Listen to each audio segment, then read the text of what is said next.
পড়াশোনা করছি বুয়েটের ট্রিপল ডিপার্টমেন্টে।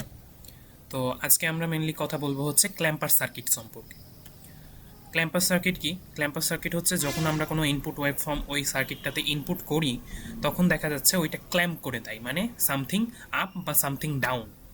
ওয়েব ফর্মটাকে আনচেঞ্জ রেখে সামথিং আপ বা সামথিং ডাউন করে দেয়, এইটাই হচ্ছে আমাদের ক্ল্যাম্পার সার্কিট।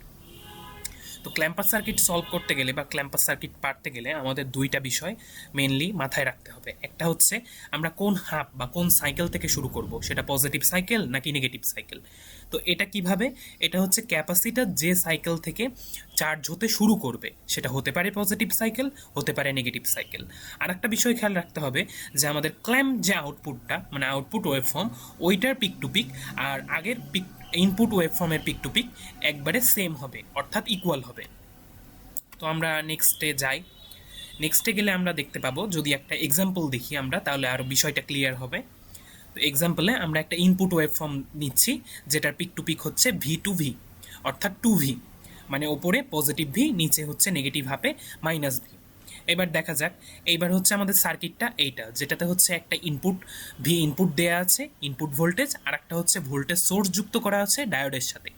এবার যদি আমরা ক্ল্যাম্পার সার্কিটটাকে ভালো করে দেখি, তখন দেখতে পাবো যে ক্যাপাসিটারটা চার্জ হতে শুরু করে কিন্তু পজিটিভ হাফে, কারণ ডায়োডটা হচ্ছে পজিটিভ হাফে ফরওয়ার্ড বায়াস এবং নেগেটিভ হাফে রিভার্স বায়াস, তাই চার্জ হতে শুরু করবে কোন হাফে?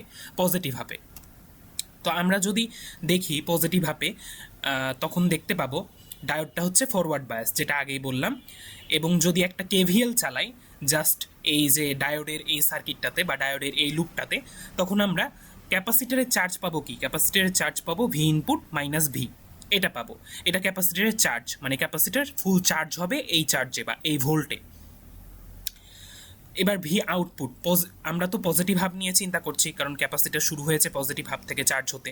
তাহলে পজিটিভ হাফে ভি আউটপুট কী হবে? যদি আমরা ভি আউটপুট দেখি, অর্থাৎ আর এর দুই প্রান্তে, তখন আমরা দেখতে পাবো কেবল এখানে ভি ভোল্ট, অর্থাৎ ডায়োডের সাথে যেটা যুক্ত আছে পজিটিভ ভি ভোল্ট, এইটাই খালি আউটপুটে আসবে। ওই বাকি যে ভোল্টেজগুলো ওগুলো হচ্ছে আসবে না, তাই আমরা আউটপুট ওয়েবফর্মটা পজিটিভ হাফের জন্য এইরকম পাচ্ছি। এবার যদি আমরা নেগেটিভ হাফের কথা চিন্তা করি, নেগেটিভ হাফে কিন্তু ক্যাপাসিটরের ভোল্টেজ একই থাকবে, অর্থাৎ ক্যাপাসিটর যে আলটিমেট বা পিক চার্জে চার্জিত হয়েছে ক্যাপাসিটরের সেই ভোল্টেজটাই থাকবে কনস্ট্যান্ট। এবার তো নেগেটিভ হাফে কী হচ্ছে? নেগেটিভ হাফে ডায়োডটা সরে যাচ্ছে, ডায়োডটা রিভার্স বায়াস হয়ে যাচ্ছে।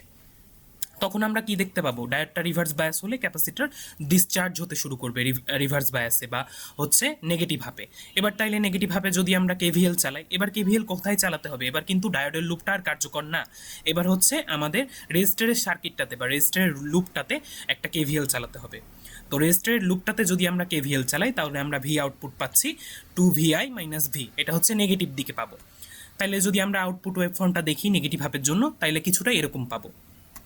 এবার যদি আমরা দুইটাকে কম্বাইন করি, তাইলে হচ্ছে আমরা দেখতে পাবো যে পজিটিভ হাফে পাচ্ছি ভি আর নেগেটিভ হাফে পাচ্ছি minus two V plus V, এটা পাচ্ছি।